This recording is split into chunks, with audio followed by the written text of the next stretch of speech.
Praise the Lord. आप सभी को जय मसीह की। मैं परमेश्वर का धन्यवाद देता हूँ आज की सुबह दिखाने के लिए। एक और दिन परमेश्वर ने हम सबके जीवन में जोड़ा है। हम परमेश्वर को कोटि-कोटि धन्यवाद दें।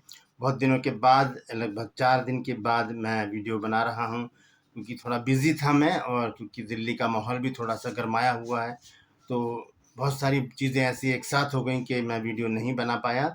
लेकिन आज मेरे पास समय है कि मैं आपको एक छोटे से वचन से अवगत कराऊं। और आज का जो वचन है वो आंदोलन के विषय में। हम देख रहे हैं दिल्ली में, बिहार में, बहुत सारी जगह पर जो हैं, जो विद्यार्थी हैं, जो वो एक आंदोलन चला रहे हैं, और बहुत ज़्यादा हौस-पौस हो रहा है, बहुत भगदड़ मची हुई है, लाठीचार्ज हो रहे हैं, आंसू गैस छोड़े जा रहे हैं, बहुत कुछ हो रहा है। बहुत से लोगों को घायल भी हमने देखा है। ये सारी बातें हमें सोशल मीडिया से पता चल रही हैं। तो ये आंदोलन क्या सक्सेस होते हैं? हाँ, जब भी कोई आंदोलन सच्चाई से किया जाता है तो उससे बहुत बड़ा परिवर्तन आता है। हम देख सकते हैं संसार में जितने भी आंदोलन हुए हैं, उनका जो रिज़ल्ट आया है वो बहुत ही अलग तरीके से आया है। चाहे इंडिया हो, चाहे इंडिया के बाहर हो। और आप सभी जानते हैं कि जब आंदोलन हुए हैं तो किस तरह से परिवर्तन हुआ है। और आंदोलन जो है वो तभी सक्सेस होता है जब अगवा अगवा जो है, आंदोलन का जो अगवा है, वो पावरफुल हो। अगुवाई करने वाला जो है वो जब सही होगा, तभी वो आंदोलन जो है वो सही होंगे। अब दिल्ली में जो आंदोलन हो रहा है, उसमें कोई एक ही अगवे हैं, वो तो बीमार हो गए क्योंकि उन्होंने वो अनशन रखा था, तो उनको हटा दिया वहाँ से।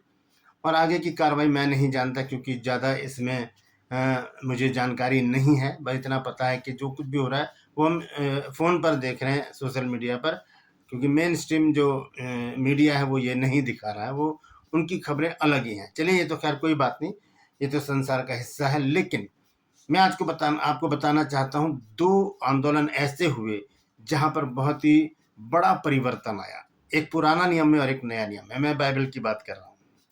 मैं पास्टर राज मैसी आपके सम्मुख को उपस्थित हूँ, और आपने देखना शुरू किया है मेरा यूट्यूब चैनल, जिसका नाम है ब्रदर राज मैसी। मैं आपसे निवेदन करता हूँ, यदि अभी तक आपने मेरे चैनल को सब्सक्राइब नहीं किया तो अभी सब्सक्राइब कर लीजिए, बेल आइकन को दबाइए, ताकि नोटिफिकेशन आपके पास पहुँचे, नया वीडियो, नई जानकारी बिना व्यवधान, बिना रुकावट आपके पास पहुँच जाए। मेरे वीडियोस को लाइक कीजिए, शेयर कीजिए, और कमेंट्स बॉक्स में आकर मुझसे ज़रूर बातचीत कीजिए। तो आज एक छोटा सा वचन मैं आपके सम्मुख रखूँगा, और कोई वचन मैं नहीं पढ़ूँगा, क्योंकि समय नहीं है, मुझे कहीं जाना भी है, और बहुत ज़रूरी काम है आज मेरे। और मैं आपको बता दूँ, मैं आपसे कुछ चाहता हूँ आज, क्योंकि कल मेरा जन्मदिन है, 64वाँ जन्मदिन है कल मेरा, 25 जुलाई को। मैं चाहता हूँ कि आप मुझे विश करें, और अगर कोई गिफ्ट भी देना चाहते हैं आप मेरे को, तो मोस्ट वेलकम, क्योंकि गिफ्ट चाहे छोटा-सा बच्चा हो, चाहे वो बुज़ुर्ग हो, उनके लिए तो एक खुशी की बात होती है। तो ज़रूर मेरी उम्र दराज़ी की प्रार्थना परमेश्वर से कीजिए, और जो भी आपके मन में परमेश्वर डालता है, ज़रूर आगे आइए। Praise the Lord.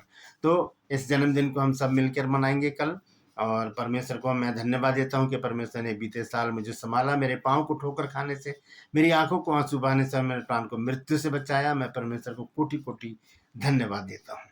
Praise the Lord.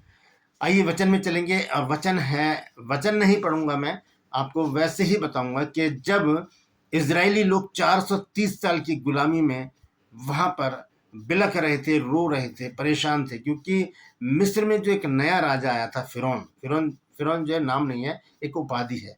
इससे पहले जो राजा आया था, वो जिसने यूसुफ को प्रधानमंत्री बनाया था, वो राजा, वो सही था। लेकिन उसके मरने के बाद जब दूसरा राजा आया, वो नहीं जानता था इजरायलियों को, यूसुफ को भी नहीं जानता था। उसने क्या किया, इन लोगों के ऊपर बहुत ज़्यादा दबाव डाले, इनसे बहुत मेहनत करवाई। जब इन्हें पता चला ये इजरायली हैं, तो उस राजा ने उन पर बहुत ही बोझ डाला, काम का, बेगारी का काम करवाया उनसे, ईंट गारा, ये वो, बहुत कुछ, बहुत टॉर्चर किया उनको। तो वो रोते बिलखते रहते थे, वो परमेश्वर को नहीं पुकारते कि प्रभु हमें बचा, नहीं, लेकिन वो सिर्फ रोते बिलखते थे, क्योंकि निर्गमन 3 अध्याय के 7 पद में लिखा है कि मेरी प्रजा में जो मिस्र में है, उसकी चिल्लाहट को और उनके आंसुओं को मैंने देखा है, और उनकी चिल्लाहट पर चित लगा, इसलिए मैं अब उतर आया हूं। तब परमेश्वर उतर कर आया। फिर परमेश्वर ने 2 लोगों को तैयार किया, और वह हैं मूसा और हारून। इन दोनों को वहाँ पर भेजा और वहाँ की सारी कहानी हम जानते हैं। परमेश्वर ने 10 विपत्तियाँ डाली वहाँ पर। फिरौन कठोर हो बनता रहा और बहुत टॉर्चर किया, और भी ज़्यादा आंदोलन और विभस्त हो गया, बहुत ज़्यादा हाहाकार हो गया वहाँ पर। जब परमेश्वर ने अपने आश्चर्य क्रम दिखाए तो वहाँ पहलौठे भी मारे गए।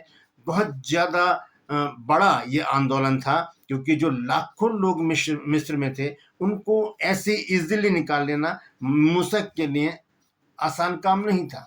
लेकिन परमेश्वर उसके साथ था, और एक दिन क्या हुआ, मूसा लगभग 25 लाख लोगों को लेकर मिस्र से निकल आया। एक बड़ा परिवर्तन हुआ, आजादी मिली इजरायलियों को 430 साल के बाद।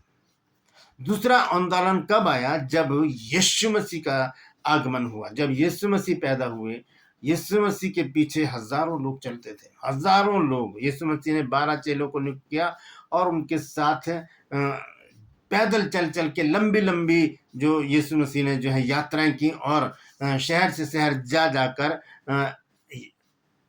मन फिराव का प्रचार किया। यीशु मसीह ने 12 चेले इनके साथ थे, और ये आंदोलन भी बड़ा ही भयंकर था, क्योंकि लोग यीशु मसीह को मारने की फिराक में रहते थे, गलत समझते थे, यीशु मसीह को बहकाने वाला समझते थे।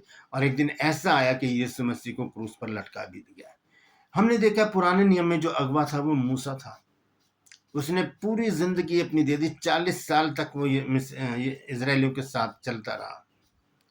उसके बाद हम देखते हैं यीशु मसीह ने 3.5 साल की सेवकाई में 12 लोगों को तैयार किया, और बहुत सारे लोगों को वचन सुनाए, प्रार्थनाएं की उनके लिए, चंगाइयां दी उनको, और बहुत सारे काम पृथ्वी पर रहते हुए किए। और एक दिन क्या हुआ, इस आंदोलन का अंत ऐसे हुआ कि यहूदियों ने यीशु मसीह को पकड़कर क्रूस पर लटका दिया।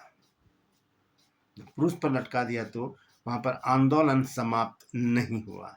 यहाँ से तीसरे आंदोलन की शुरुआत हुई, जब पतरस को प्रभु यीशु मसीह ने जी उठने के बाद नई कलीसिया, यानी कि नई सदी की कलीसिया, पहली सदी की कलीसिया का जो एक सदस्य बनाया, हेड बनाया उसको, तब ये 11 लोग और एक और जोड़ा था इनके साथ मतिया, 12 लोग, इन लोगों ने पूरे संसार को हिलाकर रख दिया। ये जो तीसरा आंदोलन हुआ, ये बड़ा भयंकर हुआ। इसमें इन लोगों की जानें भी गई। सबसे पहले मारा गया याकूब, जो यूहन्ना का भाई था, वो मारा गया सबसे पहले। प्रेरितों का 12 अध्याय की पहली आयत में हम देख सकते हैं।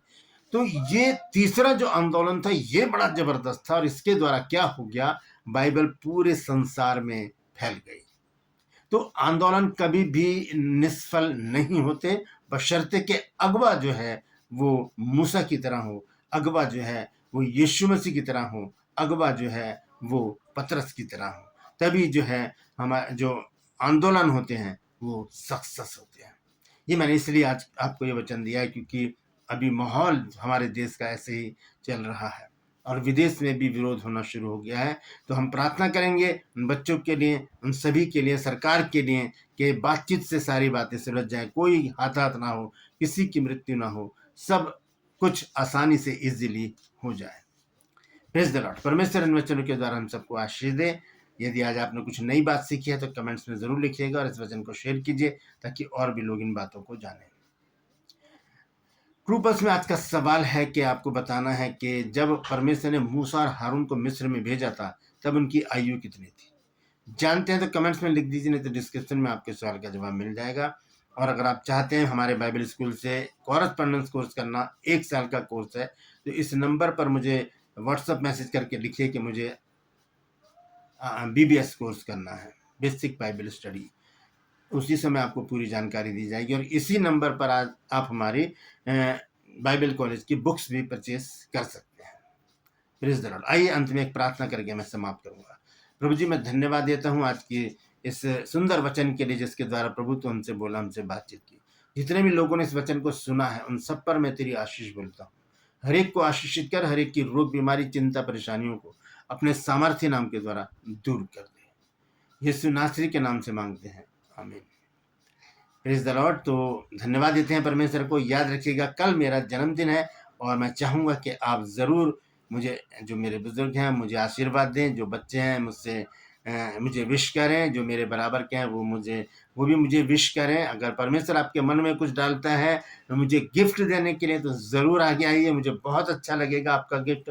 और मैं परमेश्वर से प्रार्थना करूँगा कि परमेश्वर आपको भी खूब खूब आशीषित करे। Praise the Lord. आज के लिए बस इतना ही, फिर मिलूंगा एक नए संदेश के साथ, एक नया वीडियो लेकर।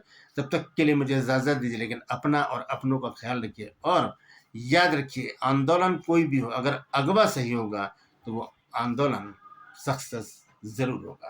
Praise the Lord. परमेश्वर आप सबको आशीष दे।